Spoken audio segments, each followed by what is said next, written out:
All right. So Wednesday is exam 3.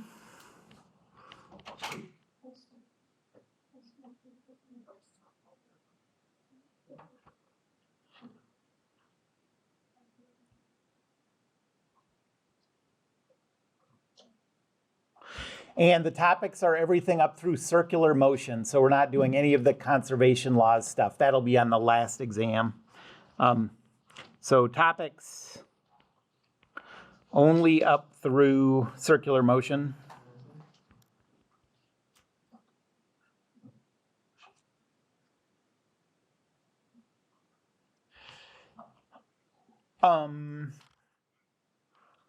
And so I'd be happy to talk about stuff related to the test as much as anyone would like to before I get into new stuff.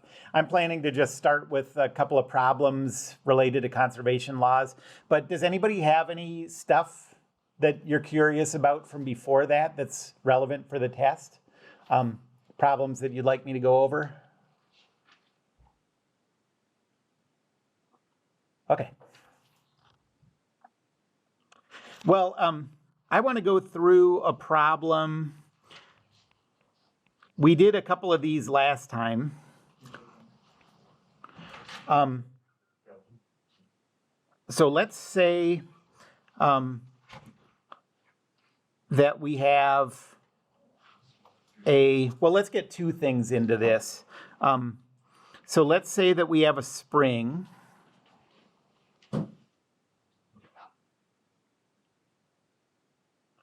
And we pull back this spring and use it to launch a cart.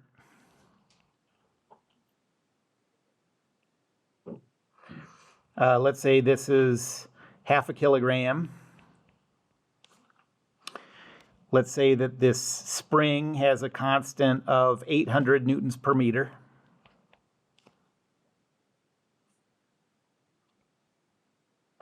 And then let's say that this cart runs into another cart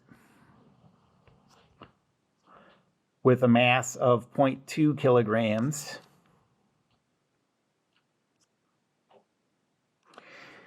And they latch, and then they roll up a hill, okay? Based from the momentum of the first cart. And so the question is, if they make it up to this point,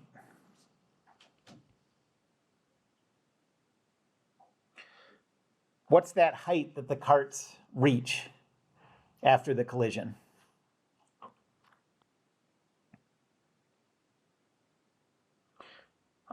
So we'll say that the spring is pulled back 5 centimeters.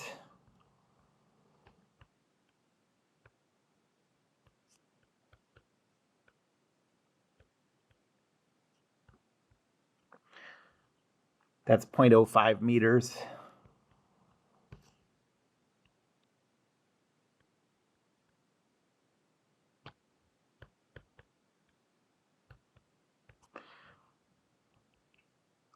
So how high up the hill do the carts get?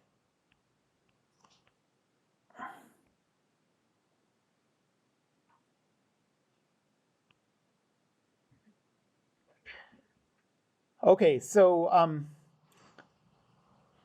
the first thing you have to do in problems like this is you have to identify what parts are conservation of mechanical energy and what parts are conservation of linear momentum. Linear momentum we're always just going to use for the collision itself. So we're going to use conservation of mechanical energy first to see how fast the bigger cart is going after it is shot off by the spring, okay? Then we'll use conservation of linear momentum for the collision. And then finally, once they're latched together, we'll use conservation of mechanical energy to see how high it gets before it stops. Okay? Any questions about that? All right. So step 1.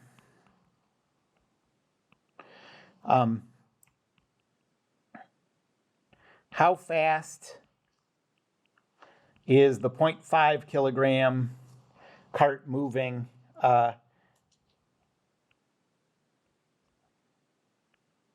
after it's launched by the spring.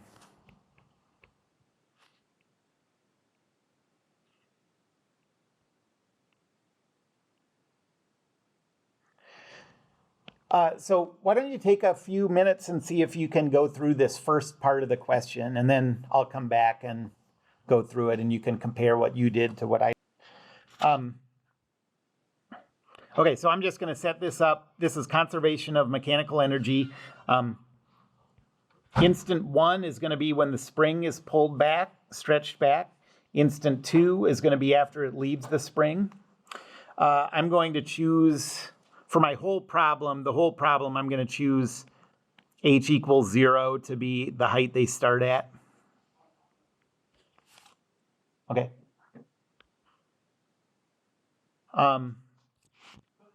So at instant 1, gravitational potential energy is the mass times 9.81 times the height, which is 0. And so 0 gravitational potential energy. Then the spring potential energy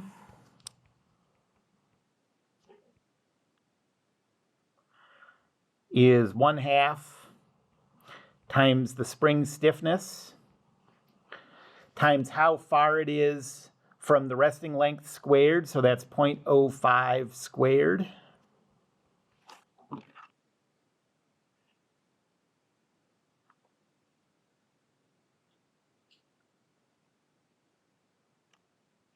And that comes out to be exactly 1. Who would have thought that? What are the units for energy? Joules, yep. And then kinetic energy, remember instant 1 is when it's pulled back. So it's sitting there at rest at instant 1. So the kinetic energy is 1/2 times 0.5 times 0 squared. And then instant 2 is when it's left the spring. So the gravitational potential energy, it still hasn't changed its height at all, so this is still 0, because the height is 0. The spring now has been released, and it's no longer touching this object. So the spring potential energy is 0. And then the kinetic energy is 1/2 times the mass times the speed squared. I'll just put that as v, and we're going to calculate that speed. So conservation of mechanical energy says 0 plus 1 plus 0 is equal to 0 plus 0 plus 0.25 v squared. Multiply both sides by 4, and you get v squared is equal to 4. And so square root of both sides, v is equal to plus or minus square root of 4 is 2. We want the positive one. So after it's released, it's moving at 2 meters per second. Anybody have any questions about that? One thing I glossed over here is how do we know that conservation of mechanical energy applies here? If you think of all the forces acting on the cart, there's only the spring force, the weight force, and a normal force in rolling or sliding. Those are all acceptable, so we know we can do this problem. Okay. So now the next step is the 0.5 kilogram cart is moving 2 meters per second right before it collides with the other one. So next is the collision. So for step 2,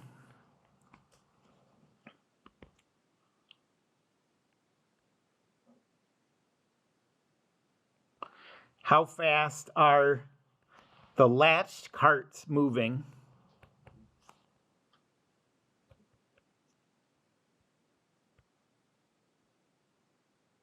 after the collision.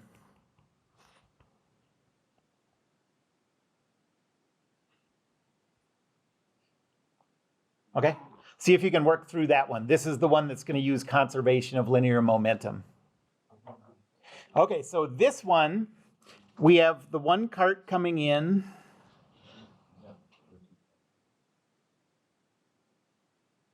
It has a mass of 0.5 kilograms. And before the collision, it's moving 2 meters per second.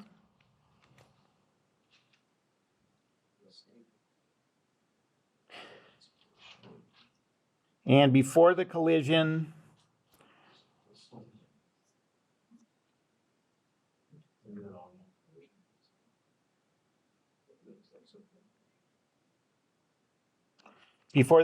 this one is at rest. Can you guys not talk while I'm talking, please? This is at rest. And so conservation of linear momentum says 0.5 times 2, 0, bless you, plus 0.2 times, since this one's at rest, its velocity is 0, 0. And this is equal to the sum of the masses, 0.7, times Vx, Vy.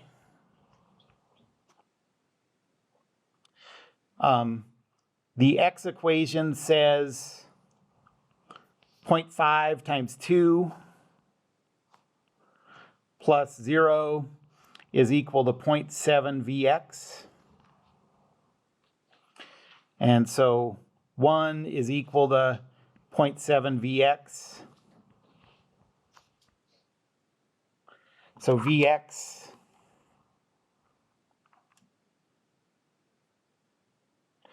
is 1.43 meters per second.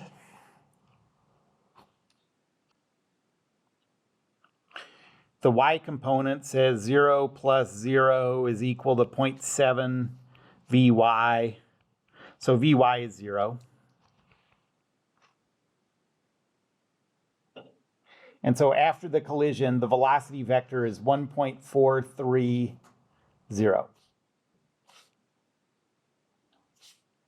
Or in other words, it's moving this direction at 1.43 meters per second.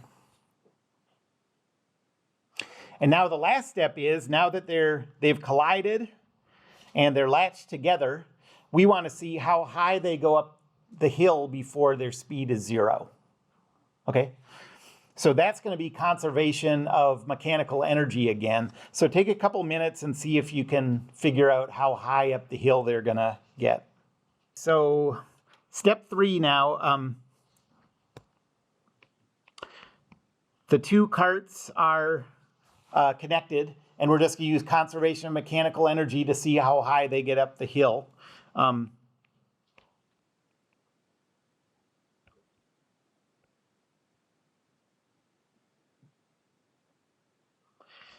At instant 1, the gravitational potential energy is the mass.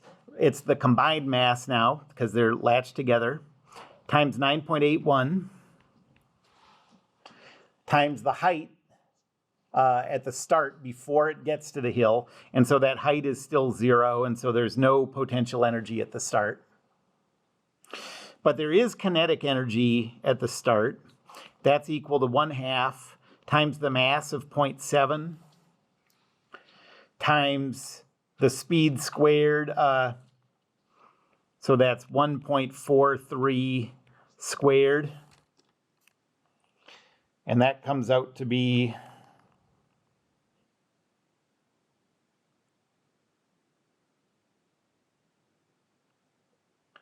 0.72 joules.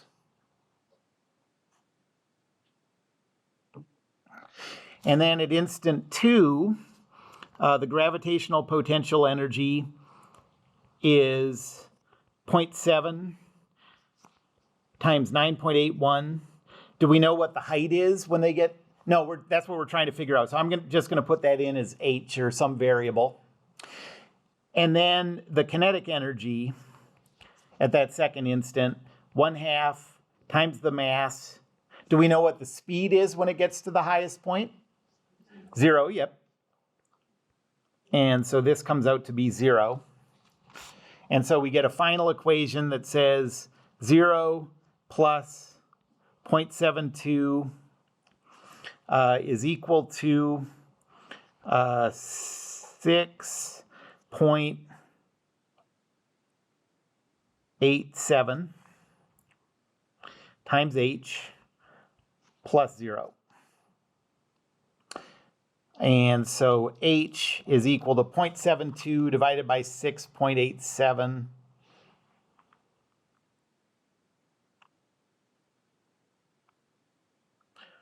Or 0.10 meters. So the height will increase 10 centimeters before it stops and then rolls back down. Okay, any questions about that? There's one thing I want to show you, but you're not ever going to do any calculations related to this. So you'll never have to do this in this class.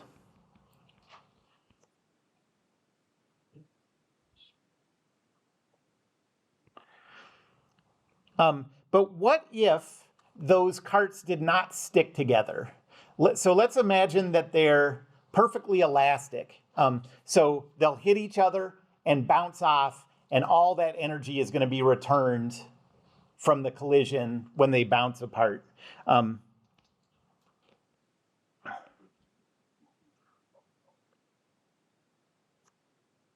So what if the cart's head bounced apart?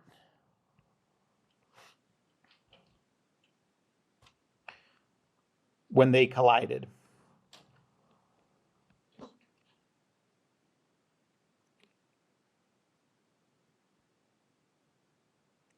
That's called an elastic collision.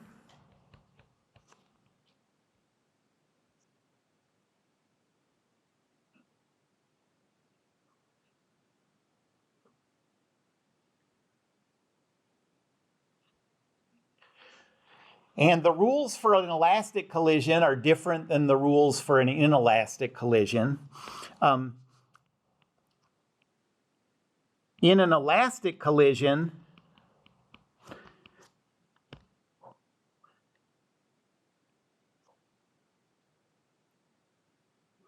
conservation of linear momentum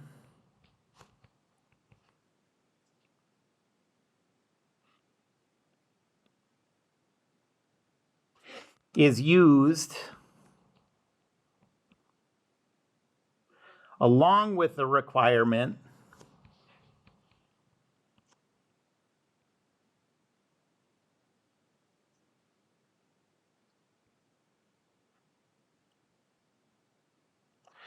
that the total kinetic energy before the collision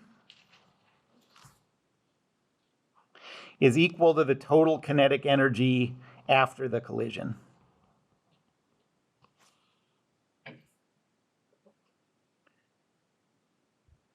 Okay, so think about this. What's your guess? If these two carts, when they run into each other, bounce apart,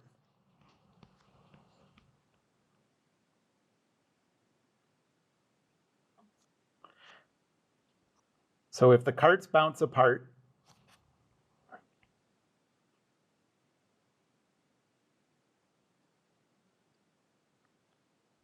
will the right cart make it farther up the hill or less far up the hill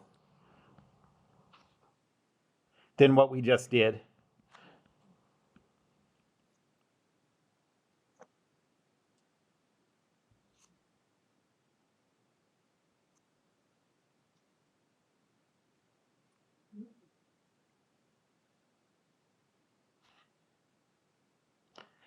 Okay, so make sure you can understand what so it's going to be, everything's going to be the same, except now instead of latching, they're going to run into each other and then bounce apart, okay? And what do you think is going to happen to the 2 kilogram cart? Is it going to make it farther up the hill, or is it not going to make it as far up the hill as when they latch together?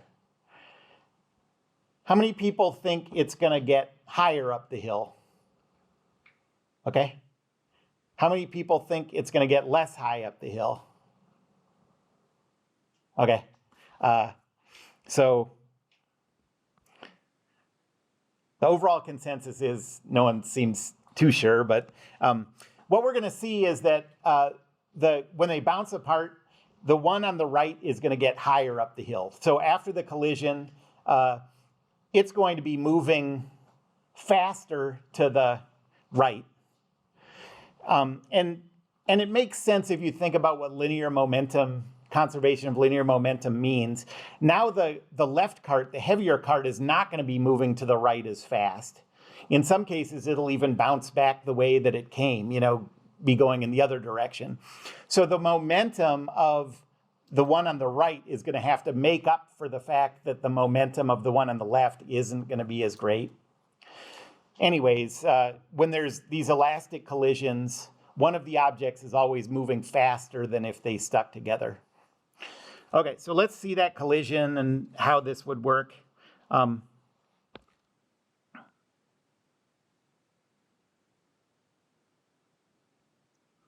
So here we're assuming elastic.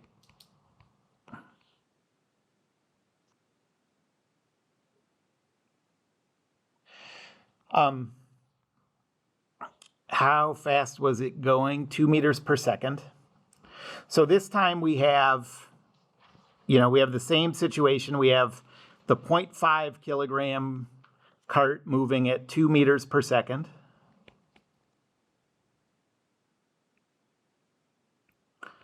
Running into the 0.2 kilogram cart at rest.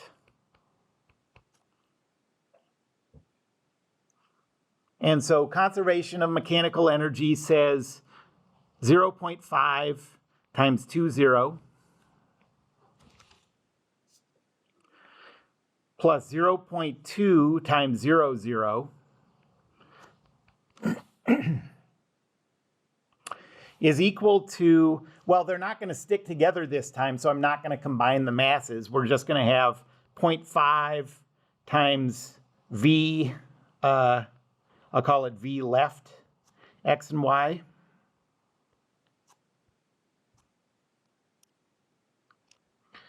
Plus 0.2 times V right, X and Y.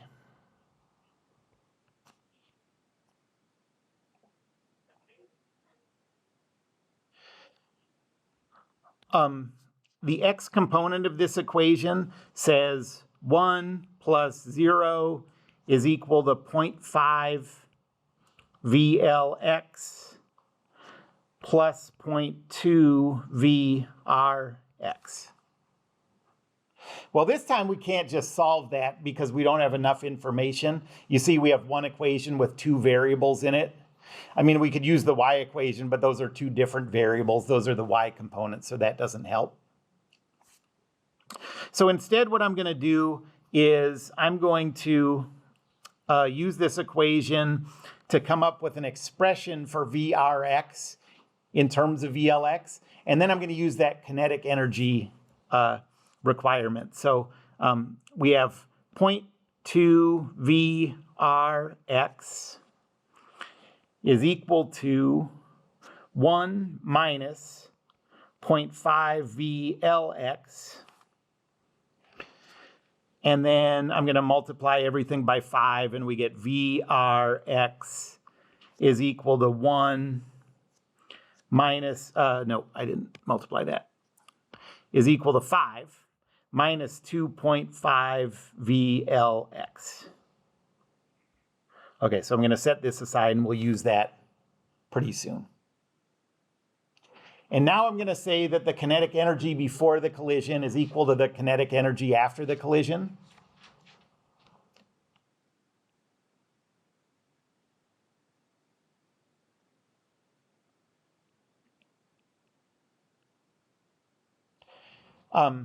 So before the collision,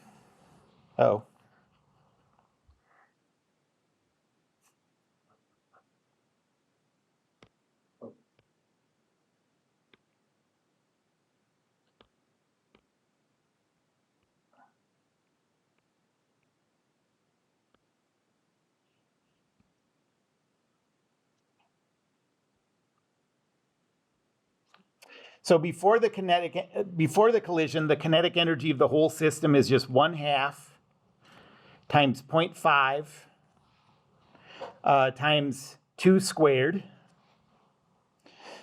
The other one has 0 speed, so its kinetic energy is 0. And after the collision, we have 1/2 times 0.5 times the speed squared of the left cart.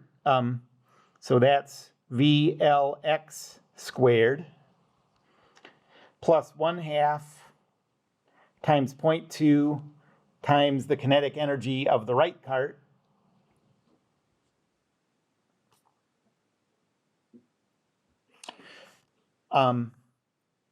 And so this is 4 times 1/4. So this side is just 1.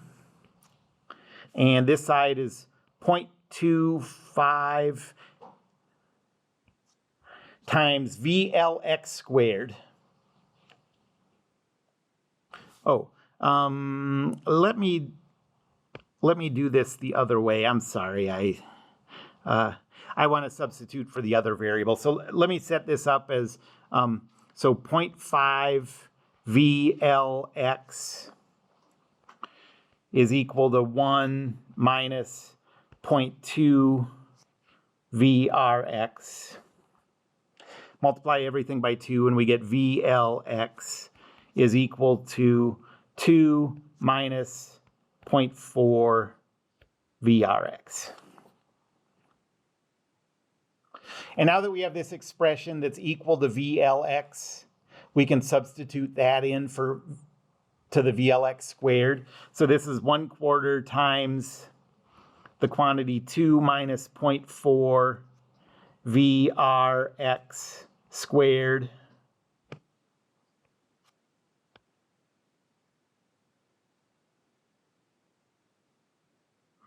plus 0.1 times VRX squared.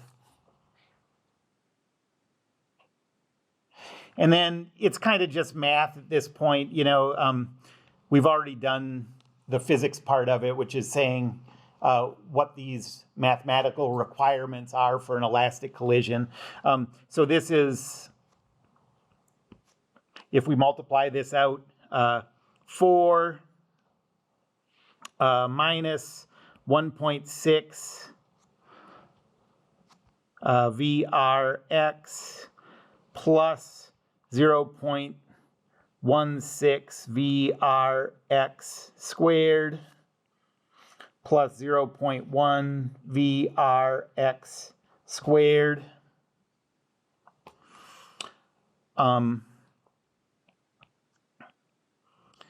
And multiply the 1/4 and you get 1 minus 0.4 VRX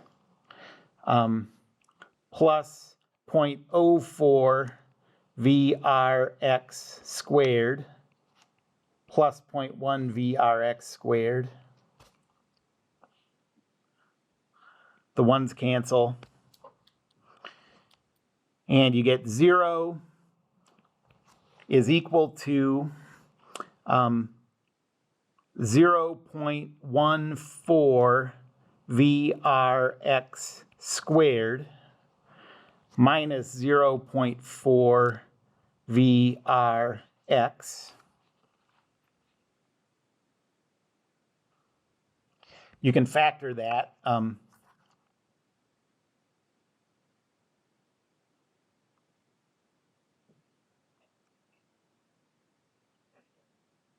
So we get 0.14 times VRX minus 2.86.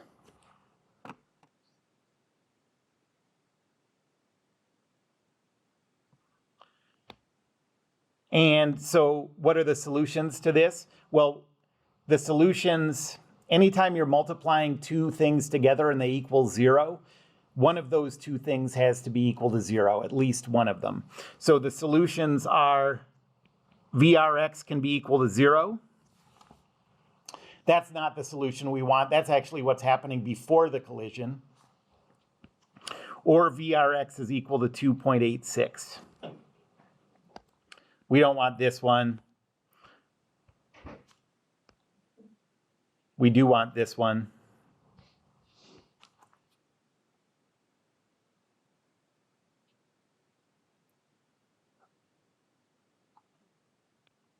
And so you can see now after the collision, it's moving twice as fast as it was when they collided.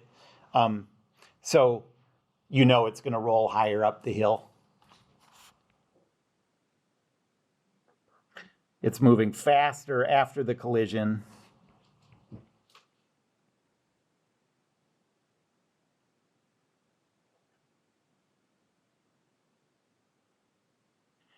Than in the inelastic case.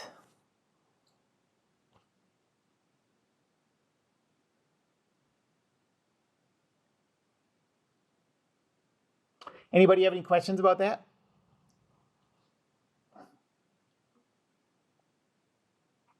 Okay. Well, that's all I want to say about conservation laws.